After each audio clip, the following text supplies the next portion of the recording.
case briefs, and so much more. LSData's got what you're looking for. In 1979, the Florida Supreme Court heard the case of McCoy v. Love, which centered around the question of whether someone who unknowingly buys property from a fraudulent deed might still acquire legal ownership, though it could be nullified if the fraud is discovered later. At the heart of the case was an elderly woman, Mary V. Knowling Elliott, who was tricked into signing a document that relinquished her interest in minerals beneath a 75-acre tract of land.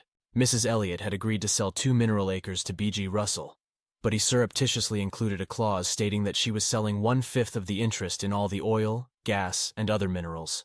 Though Mrs. Elliott's daughter saw the document, she assumed it was legitimate, and Russell went on to sell the rights to C.P. McClelland, who in turn sold them to others. Mrs. Elliott remained unaware of these transactions until October 1973. While the trial court initially ruled in favor of Mrs. Elliott, the district court later reversed the decision.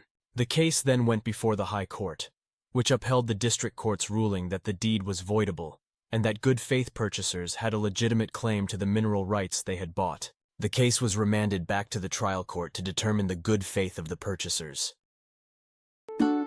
Case briefs, and so much more. LSData's got what you're looking for. Visit lsd.law, elevate your mind.